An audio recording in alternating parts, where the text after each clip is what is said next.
was a pretty crazy game. Look at the win probability, how optimistic it was until it looked like there was no chance.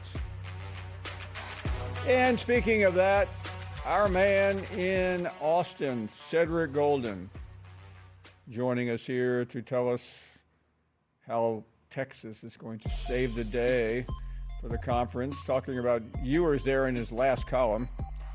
Cedric, welcome back to Texas. I was curious, while you were in Atlanta, did you register to vote? Because you've been there more than most people who live there.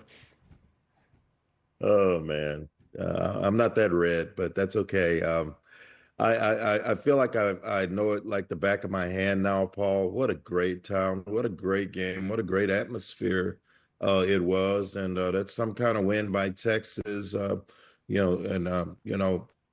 on behalf of the Longhorn media who's covered this team from pillar to post, we will give a big "you're welcome" to the rest of the SEC for the Longhorns being the only SEC team represented. Oh, I was unaware of that fact. Thanks for informing us. Hey, they're keeping you, the Longhorns keeping you on the air this week, Paul Finebaum. I agree. I'm eager to get to Dallas again. I haven't been there in a couple of days, I don't think. I've spent a lot of time in Texas this year. I know you have spent a lot of time in Atlanta. So tell us, first of all, I don't mean to start on the negative, but what happened? Because that game seemed like it was won, and then it wasn't. Uncharacteristic of the defense, Paul. They don't give up. They gave up 23 unanswered points. They're up 24-8, and all of a sudden they're in a 24-24 dogfight. And then Arizona State scores 7 to start the overtime. Not used to seeing them give up those kind of leads. The problem is their success, their recipe for success is getting a lead and then leaning on you with a good run game. They haven't run it well, Paul, in the last 2 games. They haven't run it well. And so when you can't run the football to milk that clock, you're forced to throw. And Quinn Ewers had his problems against a really good Arizona State team. And what it did is it opened the door for a comeback and nearly an upset of disastrous proportions. If Quinn Ewers doesn't come through on that 4th and 13, I'm probably on the golf course today. Glad you're not. You'll have plenty of time to do that next week, or the week after, I should say. So that is what I'm really interested in, because Texas has really been favored in just about all the games this year. Maybe one they weren't, but it seems like they were, weren't they?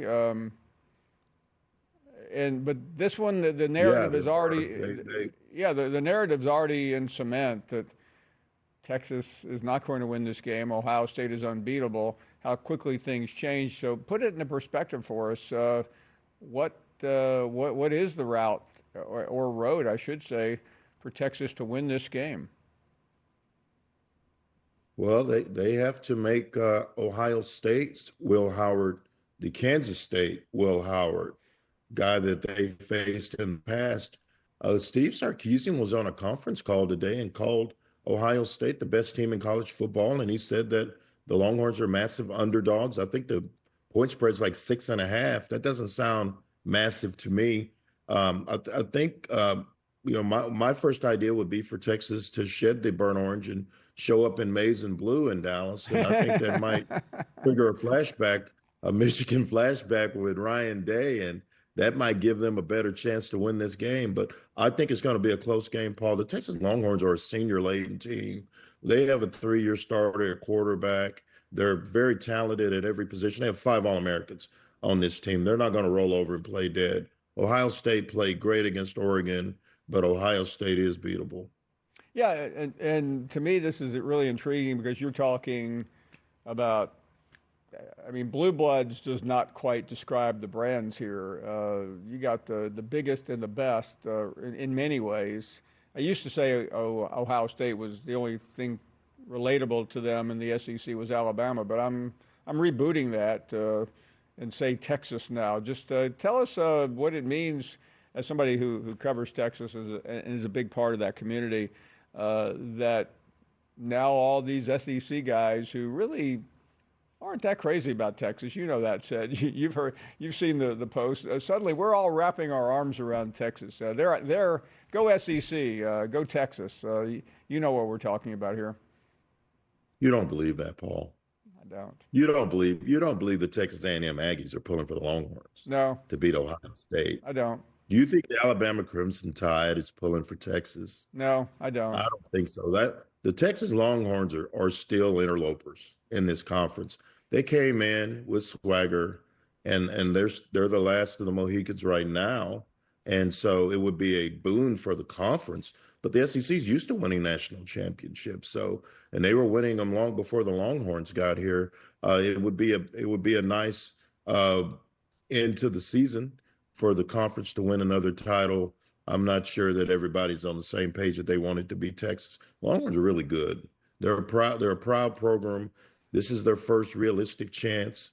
They were in the semis last year. This team is better than last year's team because of the defense. So I give them a sluggish chance to win this game. And I don't know if there's going to be an SEC ticker tape parade if the Longhorns win. And Seth, we've talked to you so many different times. We've been to Austin a couple of times. We've been to Dallas for the Cotton Bowl, and I've been corrected. This game is not in Dallas; it is in Arlington, Texas. So I want to make sure that all my Texas friends don't think I don't understand the geography of the Metroplex. But in terms of this rather unusual relationship, and you just spit it out. Um, what has it been like for you as you make the rounds in the SEC this year? Because you know the SEC fans, you've had fun with them in the past, but expound a little bit on this rather difficult and often awkward dance between Texas and the rest of the league. Well, well, first of all, Paul, don't be worried about Arlington v. Dallas because the ESPN cameras, the skyline shots are going to all be of Dallas. They just are. The Okay. Texas Rangers also play in Arlington, but they don't show Arlington. You don't see a lot of Six Flags shots. It's going to be Dallas skyline. So you can say Dallas and get away with it. I'm gonna say it's been great. It's been a great debut. The SEC is as fun as advertised. The road environments have been spectacular. Can't wait to get to Athens, Georgia next season. I just think it's been a really cool debut for the Longhorns. They came in, and I do believe they did have a friendly schedule, but they still won those games, Paul. And then they still got to the SEC championship game. And if their kicker makes a couple of field goals, who's to say that they wouldn't have gotten that first round bye in a conference title? So I think that it just makes the conference a lot stronger. There are teams that didn't get into the CFP, like Ole Miss and Alabama, that may would have gotten in. Who knows if Texas wasn't part of the mix? But it just makes the whole grouping stronger, and it's going to be fun in coming years to see if the Horns can continue to be a big dog in a conference that's full of big dogs.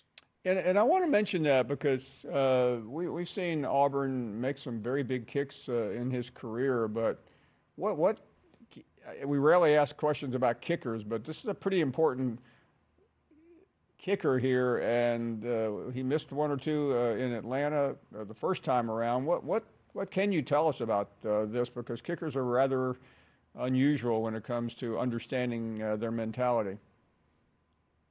They're a different breed of cat. He was 29 to 32 last season, Paul.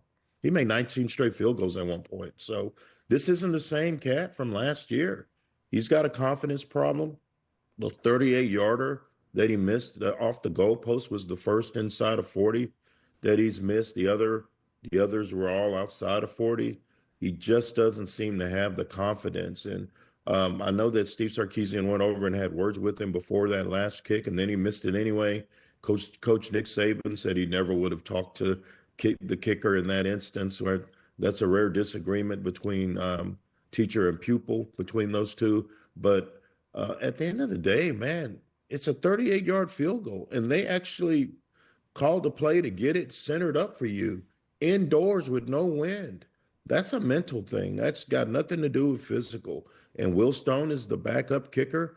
And I wouldn't be shocked if Steve Sarkisian is giving him a look, because if it comes down to field goal, and this game's going to be way closer than some of the odds makers are saying, you got to feel like you can count on this guy to make those field goals. And the CFP has been a blowout fest. I don't expect this to be a blowout either way. I think it's going to be a fourth quarter game. And how ironic, Paul, that in a game that's played by big guys, big bruisers, great athletes, that it often comes down to the smallest, scrawniest guy on the field. Incredible. We'll see you next week. It's a week from tonight in Jerry's world. I guess Jerry doesn't have a direct connection to this game, so we don't have to talk about him as much as we usually do. And the good news is the Cowboys aren't playing that weekend, so no need to have to get out of the way. Finally, some good football being played at Jerry World. That's going to be a first. Yes, in a long time. Ced, we'll see you next week. Ced Golden, our great friend from Austin, Texas. We'll take a short break. Your phone calls are next.